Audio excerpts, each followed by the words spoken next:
ம். ரசிகர் மன்றத்துடைய தலைவரா புஷி ஆனந்த் இருக்கிறதுக்கு தகுதி இருக்கலாம். ஆனால் தாவேகாவுடைய பொதுச் செயலாளரா இருக்கிறதுக்கு தகுதி இருக்கான்னா இல்ல. நிர்மல்குமாரை பொறுத்த வரைக்கும் எங்கேயுமே போல்டா டிஎம்கேவை அட்டாக் பண்றது இல்ல. உங்க லீடர் செய்யற அளவு கூட. ம். எனக்கு தெரிஞ்ச ஒரு நண்பர் டிஎஸ்பியே கம்ப்ளீட்டா ஏற்காடு ரேடார்ல காட்டு பகுதிக்குள்ளாரெல்லாம் இறங்கி தேடினாங்க புஷி ஆனந்த. இவங்க சொல்ற ம். மாதிரி நாங்க தான் உட்காந்துருந்தோம், காலை நீட்டிக்கிட்டு உட்காந்து ஓடிடி பார்த்துக்கிட்டு இருந்தோம் நெட்ஃபிளிக்ஸ்ல. இவங்க போலீஸ் யாரும் வரலங்கிற அளவுக்கு எல்லாம் வடை சுடக்கூடாது. நீங்க அதுவும் இந்த 30 நாளா எங்க இருந்தாருன்னே தெரியல. ஒரு ட்வீட் எவனாச்சும் ஒரு தாவே கால யாராவது ஒருத்தன் கீழே இருக்கிற டிவிகே வாரியர்ஸ் நீங்க சொல்ற சாதாரண வீட்டுல உங்களுடைய ரசிகர்னு சொல்றவங்க எல்லாம் களத்துல இருந்தாங்க சார். உங்களோட இரண்டாம் கட்ட தலைவர் சொன்ன யாராவது ஒருத்தரோட ஒரு ட்வீட் காட்டுங்க. ஏன் வேற இதுதான் வேணாம், ஒரு ட்வீட் தானே கேக்குறேன். வாங்க, இப்பயும் தாவேகா சார்பா ஊடகங்கள்ல வந்து பேசுற எல்லாருமே நாளைக்கு அவங்களுக்கு எல்லாம் வந்து எந்த பதவியும் இல்ல தாவேகால. இதற்கு அப்பாற்பட்டு ராஜ்மோகனை சொல்லுங்க, எங்கேயாச்சும் ஒரு இடத்துல பாத்தீங்களா? ஒன்னும் இல்லாத ஒரு தாடி பாலாஜி உங்க கட்சியில இருக்கிறவங்க எல்லாத்தையும் அசிங்கப்படுத்துற அளவுக்கு நீங்களே சூழ்நிலைகளை உருவாக்கிக்கிட்டீங்களா? தாடி பாலாஜி கிட்ட போய் பேட்டி எடுக்கிற கூட உங்கள் நண்பர் விஜய் சொன்னாரா தாடி பாலாஜி என் ஃப்ரெண்டுன்னு? தாடி பாலாஜியே திரும்பி சாருன்னு தான் பேசுறாரு. அப்புறம் என்ன நண்பர்னு அவர் அடையாளப்படுத்துறதுக்கு சரி அவரும் சரி சில ஊடகங்களை கூப்பிட்டு வாங்க பேட்டி கொடுங்க, சரி நீங்க வெளில வந்து சொல்லுங்க அப்படின்னா, இல்ல நான் உடம்பு முடியல படுத்து கிடக்குறேன் இந்த பாருங்க போட்டோ அப்படின்னு சொல்லி எல்லா சேனலுக்கும் அனுப்புறாரு. ராஜ்மோகனை பொறுத்த வரைக்கும் நாளைக்கு ஆங்கரிங் வேலை பார்த்துக்கிட்டு இருந்தார். நீங்க உண்மையிலே அதுக்கு முன்னாடி அவர் அதுதான் அது வேலை. இன்னைக்கும் நாளைக்கு தாவேகாவுடைய கொள்கை பொறுப்பு செயலாளரா இருக்க எவ்வளவு பெரிய பதவி. திமுகவுடைய கலைஞர் இருக்கிறப்ப கொள்கை பொறுப்பு செயலாளரா வைகோ இருந்தாரு. இதே எம்ஜிஆர் கட்சி தலைவரா இருக்கிறப்ப கொள்கை பரப்பு செயலாளரா ஜெயலலிதா இருந்தாங்க. இந்த மாதிரியான ஒரு பெரிய தலைவர்கள் ஒரு கொள்கை பரப்பு செயலாளர் எவ்வளவு பெரிய ஒரு பதவிங்கிறப்ப ராஜ்மோகன் நாளைக்கு தாவேகால கொள்கை பரப்பு செயலாளரா இருந்துட்டு யூடியூப் சேனல்ல போய் உட்கார்ந்து பேசுறதுக்கு பணம் வாங்குறீங்க. விஜய் ஏன் நாளைக்கு என்னைய பிடி கீழே இருக்கவனை பிடிக்காதுன்னு ஏன் சொன்னாரு? அதே புஷி ஆனந்து நாளைக்கு மாவட்ட செயலாளர் ஏன் பிடிக்கிற? பொதுச் செயலாளர் நான் இருக்கேன், அனுமதி வாங்கினேன், கலெக்டரை பார்த்தேன், கமிஷனரை பார்த்தேன், என்ன புடியா அப்படின்றது இல்லையா? உண்மையிலே மக்கள் மத்தியில உங்களுக்கு அனுதாபம் தான் கூடியிருக்கும்.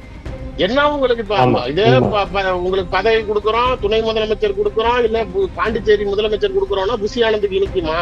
2 நாள் ஜெயிலுக்கு போயிட்டு வந்தா ஏன் கஷ்டக்குது? போக வேண்டியது தானே. ஜெயில் வந்து இது ஒரு பெரிய டைம் டு ரெஃப்ரெஷ் பாரு. அரசியல்னா என்னன்னு புரிஞ்சுக்கிட்டவரு, அரசியல்ல உங்களை அழிக்கணும்னு நினைக்கிறவங்க எந்த எல்லைக்கும் போவாங்கிறத புரிஞ்சுக்கிட்ட நீங்க உங்கள் உடன் இருப்பவர்களுடைய உண்மை சுயரூபத்தையும் புரிஞ்சுக்கிட்டீங்கிற சமயத்தில் அதற்கு உண்டான நடவடிக்கை விஜய் செய்தால் அவருக்கு நல்லது. அவ்வளவுதான்.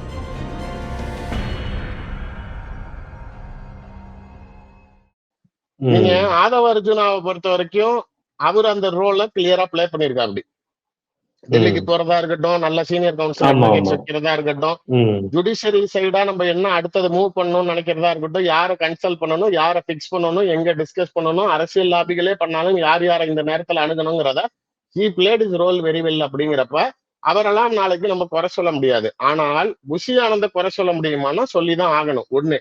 அதற்கு அப்பாற்பட்டு நிர்மல்குமாரை பொறுத்த வரைக்குமே இன்னைக்கு வெளியில வந்து பத்திரிகையாளர் சந்திப்பு பேசுறவரு, நான் மதுரையில தான் இருந்தேன், நான் இன்னும் எங்கேயும் தலைமறைவாகலன்னு சொல்றவரு ஏன் ஒரு ட்வீட் பதிவு போடுறதுக்கு என்ன? நீங்க சிபிஐ வந்துருச்சுன்னு சொல்றப்ப சார் நல்லா கவனிங்க, எப்பயுமே தாவேகா சார்பா பத்திரிகையாளர்கள் சந்திப்பு நிர்மல்குமார் தான் பேச விடுவாங்க. ஏன்னா வெளியில காட்டுறது அவர் வந்து ஒரு அரசியல்வாதி, ஏற்கனவே பல அரசியல் கட்சிகள்ல அவர் பயணம் பண்ணாரு, அதனால அவரை விடுவாங்க. Aadhav Arjuna politically not that much experienced. இப்ப நிர்மல்குமாருக்கு என்ன பெரிய தகுதினா அவர் போகாத கட்சி இல்ல. அவரு ஏடிஎம்கேல இருந்தாரு, அப்புறம் தேமுதிக போனாரு, அப்புறம் திரும்பி ஏடிஎம்கே வந்தாரு, அப்புறம் பிஜேபி வந்தாரு, அப்புறம் திரும்பி ஏடிஎம்கே போனாரு, அப்புறம் தாவேகா போனாரு. சோ இந்த மாதிரி பல கட்சிகள் தாவுனதுனால ஒருவேளை அவருதான் சரியான அரசியல்வாதின்னு விஜய் நினைக்கிறாரான்னு தெரியல. ஆனா சுப்ரீம் கோர்ட்ல இருந்து வெளியில நீங்க வந்தப்ப ஆதவர்ஜுனா பேட்டி கொடுக்குறாரு. ஏன் தெரியுமா? அந்த சமயத்துல நிர்மல்குமார் பேட்டி கொடுத்தா இப்பதான் இவனை தேடிக்கிட்டு இருந்தோம் அப்படிங்கிற பிரச்சனை வந்துடக்கூடாதுங்கிறதுக்காக சிபிஐக்கு கேஸ் மாறி தமிழ்நாடு போலீஸ் இனிமேட்டு புஷி ஆனந்தையும் நிர்மல்குமாரையும் கைது செய்ய மாட்டாங்க அப்படிங்கிற ஒரு கிளாரிட்டி வந்ததுக்கு அப்புறம் தான் இவங்க எல்லாம் ஸ்கிரீனுக்கே வராங்க. அப்புறம் இதுல என்ன உங்களை நீங்க வெளியில வந்துகிட்டு கீழே உழுத மீசில மண்ணு ஓட்டலன்னு பேசுறது ஒரு கேவலம். 100 கார் உங்களுக்கு வந்து கிரெயின்ல மாலை போட்டு விஜய்க்கு கொடுக்குற அதே மரியாதையை புஷி ஆனந்த் கொடுக்கறப்ப அது மகிழ்ச்சியா இருக்குது.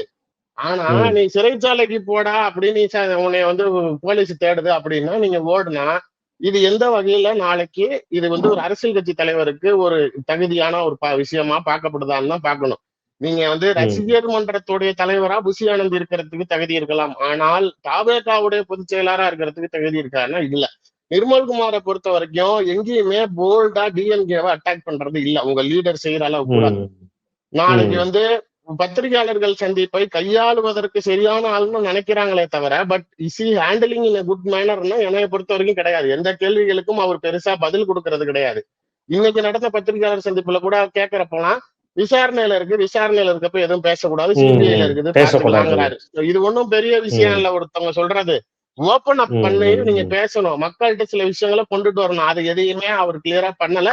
நீங்க அவரு ஹேண்டிலிங்கிறத விட இந்த கேஸ் விழுந்தப்ப இந்த ஊர் எல்லையில தான் நடந்து இருந்தோம், போலீஸ் வரக்கூடாதுன்னு சொன்னதுனாலதான் வரல, இல்லைன்னா 1:30 மணி வரைக்கும் நாங்க ஊர் எல்லையில தான் இருந்தோம் அப்படிங்கறதெல்லாம் இன்னைக்கு வெளியில வந்து பேசுறவங்க அன்னைக்கே ஒரு சூழ்நிலையில நாளைக்கு ஏதாவது வெளியில வந்திருக்கணும். போலீஸ் தேடுதுன்னு சொன்னப்ப கூட சார் எனக்கு தெரியும் நான் அவங்க போய் பேசுறாங்க. ஏன்னா 2 டீம் ஃபர்ஸ்ட் ஸ்பெஷல் டீம் போட்டாங்க. மேல இடத்துல இருந்து கூப்பிட்டு சத்தம் போட்டு நீங்க என்ன பண்ணுறீங்க தெரியாது, ஹைகோர்ட்ல பெயில் வரத்துக்குள்ளார தூக்கணும்னப்ப 5 டீமா மாறுச்சு. மறுபடியும் ஹைகோர்ட்ல பெயில் டிஸ்மிஸ் ஆனோன்னு 10 டீமா மாத்தினாங்க. ஏற்காடு வரைக்கும் எல்லாமே எனக்கு தெரிஞ்சு எனக்கு தெரிஞ்ச ஒரு நண்பர் டிஎஸ்பியே அந்த 3 டீம்ல 3 டீமுக்கும் ஹெட்டா இருந்தாரு. கம்ப்ளீட்டா ஏற்காடு ரேடார்ல காட்டு பகுதிக்குள்ளாரெல்லாம் இறங்கி தேடினாங்க புஷி ஆனந்த. இவங்க சொல்ற மாதிரி நாங்க காட்டுக்குள்ளாரையே தான் உட்காந்துருந்தோம், காலை நீட்டிக்கிட்டு உட்காந்து ஓடிடி பார்த்துக்கிட்டு இருந்தோம் நெட்ஃபிளிக்ஸ்ல. இவங்க போலீஸ் யாரும் வரலங்கிற அளவுக்கு எல்லாம் வடை சுடக்கூடாது எதுவுமே. அதாவது ஒரு சில பேர்கிட்ட வாட்ஸ்அப் மூலமா பேசினதா சொல்றாரு நிர்மல்குமார். அது வாட்ஸ்அப்ல பேசலாம் சார், பிரச்சனையே கிடையாது. நார்மல் போன் தான் ட்ராக் பண்றாங்க. WhatsApp no one can track you. அது வந்து உங்களுக்கு பெரிய லெவல்ல ஒரு கேஸ் ரொம்ப ஒரு விகரசா இறங்குறாங்க அப்படின்னாதான் நாளைக்கு அந்த அளவுக்கு வாட்ஸ்அப் உள்ளார போவாங்க. இல்லைன்னா நார்மலா இந்த வைஃபைல யூஸ் பண்ணீங்கனால உங்க வாட்ஸ்அப் வச்சு எங்க வேணாலும் பேசிட்டு போயிடலாம். இத பேசுனதெல்லாம் நாளைக்கு நான் வெளியில தான் இருந்தேன், இன்னைக்கு வந்துகிட்டு இப்படி மீசையா தூக்கி விடுறதுக்கு எல்லாம் ஏத்துக்க முடியாது. இதற்கு அப்பாற்பட்டு ராஜ்மோகனை சொல்லுங்க, எங்கேயாச்சும் ஒரு இடத்துல பாத்தீங்களா? பல சேனல்கள் என்கிட்டயே சொன்னது நாங்க ஓப்பனா கூப்பிட்டு பிரஸ் மீட் கேட்டப்பெல்லாம் நான் கூப்பிடுறேன்ட்டு போன வச்சுட்டாரு. ஒன்னும் இல்லாத ஒரு தாடி பாலாஜி உங்க கட்சியில இருக்கிறவங்க எல்லாத்தையும் அசிங்கப்படுத்துற அளவுக்கு நீங்களே சூழ்நிலைகளை உருவாக்கிக்கிட்டீங்களா? இன்னைக்கு வெளிப்படையா நாளைக்கு தாடி பாலாஜி ஆளே இல்லைங்கிறீங்க. தாடி பாலாஜி எந்த வகையிலையும் அடையாளப்படுத்த கூடாதுங்கிறீங்க. நீங்க சஞ்சீவ் ஏவாச்சி விஜயோடைய நண்பர்னு எல்லா சேனல்களும் தலையில கொண்டாடுறது ரைட்டுங்களாம். தாடி பாலாஜி கிட்ட போய் பேட்டி எடுக்கிறப்ப கூட உங்கள் நண்பர் விஜய் சொன்னாரா தாடி பாலாஜி என் ஃப்ரெண்டுன்னு? தாடி பாலாஜியே திரும்பி சாருன்னு தான் பேசுறாரு. அப்புறம் என்ன நண்பர்னு அவர் அடையாளப்படுத்துறதுக்கு சரி அவரும் சரி சில ஊடகங்களை கூப்பிட்டு வாங்க பேட்டி கொடுங்க, சரி நீங்க வெளில வந்து சொல்லுங்க அப்படின்னா, இல்ல நான் உடம்பு முடியல படுத்து கிடக்குறேன் இந்த பாருங்க போட்டோ அப்படின்னு சொல்லி எல்லா சேனலுக்கும் அனுப்புறாரு. இதுதான் உங்க கட்சியில இருக்கிறவங்களோட நிலை. நேர்ல வந்து ஃபேஸ் பண்றதுக்கு தயாரா இல்ல. கரூர்ல போய் நடந்த சம்பவத்தை தாடி பாலாஜி பார்வையிட்டு 2ஆம் கட்ட தலைவர்லாம் ஏன்டா ஓடுறீங்கன்னு உங்களை காரி துப்புற அளவுக்கு வந்தப்பயாச்சும் மானரோசம் இருக்கிறவங்க அப்ப வெளில வந்து நான் வீட்டுக்குள்ளாரதான் இருக்கேன்னு சொல்றதுக்கு துப்பு இருந்துச்சா? இல்ல. ராஜ்மோகனை பொறுத்த வரைக்கும் நாளைக்கு ஆங்கரிங் வேலை பார்த்துக்கிட்டு இருந்தாரு. நீங்க உண்மையிலே அதுக்கு முன்னாடி அவர் அதுதான் அது வேலை. அப்ப நீ பணம் வாங்கிட்டு ஆங்கரிங் பண்ணிக்கிட்டு இருந்தானா சரிங்களாம். இன்னைக்கும் நாளைக்கு தாவேகாவுடைய கொள்கை பொறுப்பு செயலாளரா இருக்க எவ்வளவு பெரிய பதவி. திமுகவுடைய கலைஞர் இருக்கிறப்ப கொள்கை பொறுப்பு செயலாளரா வைகோ இருந்தாரு. இதே எம்ஜிஆர் கட்சி தலைவரா இருக்கிறப்ப கொள்கை பொறுப்பு செயலாளரா ஜெயலலிதா இருந்தாங்க. இந்த மாதிரியான ஒரு பெரிய தலைவர்கள் ஒரு கொள்கை பொறுப்பு செயலாளர் எவ்வளவு பெரிய ஒரு பதவிங்கிறப்ப ராஜ்மோகன் நாளைக்கு தாவேகால கொள்கை பொறுப்பு செயலாளரா இருந்துட்டு யூடியூப் சேனல்ல போய் உட்கார்ந்து பேசுறதுக்கு பணம் வாங்குறீங்க. சில யூடியூப் சேனல்கள் இவர் நாளைக்கு 2000 தான் சார் கொடுக்க முடியும், என்னால 3000 தான் கொடுக்க முடியும், என்னால 5000 தான் கொடுக்க முடியும்னா அவங்களுக்கு எல்லாம் கொடுக்கறது இல்ல. என் ஸ்லாப் இதுதான். நீ என்ன சினிமா நடிகரா? இல்ல ஆங்கரிங் வரப்ப நான் இவ்வளவு நேரம் பேசுறோம்னா எனக்கு இவ்வளவு பணம் கொடு அப்படின்னு உங்க கட்சியோட நிர்வாகிகளோட லட்சணத்தை பாத்துக்கங்கங்கிறேன். நீங்க நான் இவ்வளவு அமௌண்ட் நீங்க ஜிபே பண்ணிட்டு எனக்கு ஸ்கிரீன்ஷாட் ஷேர் பண்ணாதான் என் ஆபீஸ்ல இருந்து உங்களுக்கு கூப்பிட்டு டைமும் டேட்டும் ஷூட்டுக்கு கொடுப்பாங்க. இது மாதிரியான சேனல்களுக்கு மட்டும்தான் சார் கொடுக்குறாரு, வேற எங்கேயும் வெளியில வர்றது கிடையாது.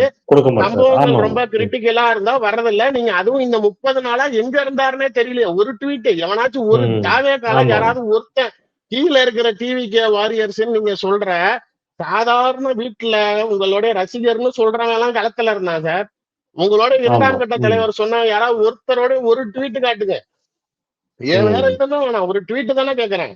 வாங்க இப்பயும் தாவேகா சார்பா ஊடகங்கள்ல வந்து பேசுற எல்லோருமே நாளைக்கு அவங்களுக்கு எல்லாம் வந்து எந்த பதவியும் இல்ல தாவேகால.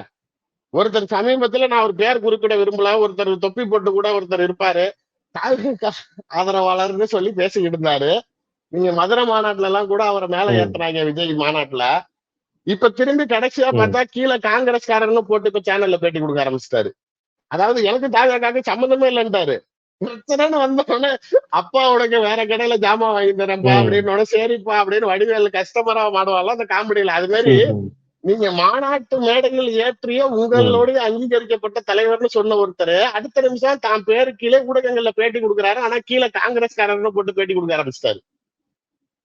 இப்படிப்பட்டவர்களை நீங்க நம்பிக்கிட்டு நீங்க அரசியல் செய்யறப்ப நாளைக்கு உங்களை சரியான பாதையில கொண்டு நிறுத்துமா அப்படிங்கிறதை விஜய் சிந்திக்க வேண்டும். அதற்கு உண்டான மாற்றங்களை நம்பிக்கையான தலைவர்களை உருவாக்கணுமா? அருண்ராஜ் மேல எந்த அலிகேஷனும் இல்ல. அவர் வந்து ஒரு ஆபீசரா இருந்தாலும் பிஹைண்ட் தி ஸ்கிரீன் ப்ளே பண்றவரு. அவங்க எதிர்பார்த்த எல்லாமே வந்து இப்ப தனிநபர் ஆணையத்தை ரத்து பண்ணணும்னு நினைச்சாங்க, எஸ்ஐடியை க்ளோஸ் பண்ணணும்னு நினைச்சாங்க, ரிட்டையர்டு சுப்ரீம் கோர்ட் ஜட்ஜு தலைமையில நாளைக்கு சிபிஐ விசாரணை எல்லாம் கேட்டாங்கன்னா எல்லாமே கிடைச்சிருக்கு. சோ இந்த பிஹைண்ட் தி ஸ்கிரீன் ஒர்க் பண்ண ஆட்கள் எல்லாமே ரொம்ப கிளியரா ஒர்க் பண்ணிருக்காங்க. ஜானா ராஜேசாமியை பொறுத்த வரைக்குமே ஸ்ட்ராட்டஜிக்கா இருக்கட்டும், இல்ல நாளைக்கு பிளான் பண்றதா இருக்கட்டும், டூரா இருக்கட்டும், ஸ்பீச் எல்லாம் வேற லெவல்ல ஸ்பீச் எழுதி கொடுக்குறாங்க. இது எதுவுமே டைரக்டா அவரோடது கிடையாது, எல்லாம் அந்த டீம் ப்ரிப்பேர் பண்ணி கொடுக்கறது தானே. எந்த மாவட்டத்துக்கு போனா எந்த மந்திரி அடிக்கணும், எந்த சமாச்சாரத்தை பேசணும், ஆளுங்கட்சி என்ன கேள்வி கேட்கணும், அந்த கரண்ட் சிச்சுவேஷன்ல எந்த டயலாக் எடுத்துட்டு போனோம், எப்படி அதை ட்ரெண்டிங் ஆகணும், இந்த 10 ரூபாய் பாட்டுங்கிறதெல்லாம் அந்த இடத்துல அந்த பாட்டு அவங்க எழுதியிருக்கிறாங்க பேப்பர்ல. அந்த பாட்டுன்னு சொல்லி இதுதான் டியூன்னு சொல்லி முன்னாடி எல்லாம் பிராக்டிஸ் பண்ணி தான் நாளைக்கு அவர் ஸ்டேஜ் ஏறாரு. So there is a very strong team behind it. அந்த டீம் வந்து ஜான் ஆரோக்கியசாமி தலைமையில இயங்குது. அவங்க அதெல்லாம் ஸ்பீச்ல எல்லாம் குறைய சொல்ல முடியாது. அதை வந்து மீடியாஸ்க்கு கொண்டுட்டு போய் சேர்க்கறதா இருக்கட்டும், அதை நாளைக்கு வந்து அவங்க மக்கள் கிட்ட வந்து அதை தெளிவா அந்த மீட்டிங்கை கொண்டு போய் சக்சஸ்ஃபுல்லா கொண்டுட்டு போறது அவருடைய அரேஞ்ச்மெண்ட்ஸ் எல்லாம் நாளைக்கு தெளிவா தான் போய்கிட்டு இருக்கு. ஆதவர்ஜுனாவை பொறுத்த வரைக்குமே பிஹைண்ட் த ஸ்கிரீன் அவர் கூட இருக்கிறாரு, போறாரு. இப்ப இந்த சிபிஐ கேஸ் பொறுத்த வரைக்கும், சுப்ரீம் கோர்ட்டை பொறுத்த வரைக்கும் எல்லாமே அவர் தான் பிளே பண்ணாரு. சோ இதெல்லாம் ஓகே. பட் இங்க பிரச்சனை என்ன, ராஜ்மோகன் மாதிரி ஆட்களுக்கு கொள்கை பரப்பு செயலாளர் அளவுக்கு பதவி வேண்டுமா? நாளைக்கு உங்க கட்சியோடைய கொள்கை இக்கட்டான நிலையில இருக்கிறப்ப மக்கள்கிட்ட கொண்டு போய் உங்க கட்சியோட உண்மை நிலையை சொல்றதுக்கு ஒரு கொள்கை கொண்டுட்டு போற அளவுக்கு இருக்கக்கூடிய ஒரு செயலாளர் பதவியில இருந்துட்டு காசு கொடுங்கன்னா கம்பெனி எப்படி வழங்குவாங்கல்ல? அதற்கு அப்பாற்பட்டு புஷி ஆனந்தும் நாளைக்கு இந்த மாதிரி நாளைக்கு ஓடுறாரு, மாவட்ட செயலாளர் பிடிச்சிட்டே சார். விஜய் ஏன் நாளைக்கு என்னைய பிடி கீழே இருக்கவனை பிடிக்காதுன்னு ஏன் சொன்னாரு? அதே புஷி ஆனந்து நாளைக்கு மாவட்ட செயலாளரை ஏன் பிடிக்கிற? பொதுச் செயலாளர் நான் இருக்கேன், அனுமதி வாங்கினது நான் தான், கலெக்டரை பார்த்தேன் நான் தான், கமிஷனரை பார்த்தேன் நான் தான், என்ன புடியா அப்படின்றது இல்லையா? உண்மையிலே மக்கள் மத்தியில உங்களுக்கு அனுதாபம் தான் கூடியிருக்கும். என்ன உங்களுக்கு இப்ப இதே உங்களுக்கு பதவி கொடுக்குறோம், துணை முதலமைச்சர் கொடுக்குறோம், இல்ல பாண்டிச்சேரி முதலமைச்சர் கொடுக்குறோம்னா புஷி ஆனந்துக்கு இனிக்குமா? 2 நாள் ஜெயிலுக்கு போயிட்டு வந்தா ஏன் கஷ்டக்குது? போக வேண்டியதுதானே. நீங்க கஷ்டங்களை இப்ப சந்திக்க தயாரா இல்லை, ஆனால் எனக்கு பதவி அதிகாரம் பணம் எல்லாம் வேணும் அப்படிங்கிறத எப்படி ஏற்றுக்கொள்ள முடியும் அப்படிங்கறத நம்ம சிந்திக்க வேண்டியதா இருக்குது. நீங்க அதை வந்து நிர்வாக ரீதியா மாவட்ட செயலாளர்களே இப்ப நிறைய பேர் மாத்தலாம்னு இருக்கிறதான்னு சொல்றாங்க. யாரா இருந்தாலும் சரி, விஜய் வந்து இது ஒரு பெரிய time to refresh for him. அரசியல்னா என்னன்னு புரிஞ்சுக்கிட்டவரு, அரசியல்ல உங்களை அழிக்கணும்னு நினைக்கிறவங்க எந்த எல்லைக்கும் போவாங்கிறத புரிஞ்சுக்கிட்ட நீங்க உங்கள் உடன் இருப்பவர்களுடைய உண்மை சுயரூபத்தையும் புரிஞ்சுக்கிட்டீங்கிற சமயத்தில் அதற்கு உண்டான நடவடிக்கையை விஜய் செய்தால் அவருக்கு நல்லது, அவ்வளவுதான்.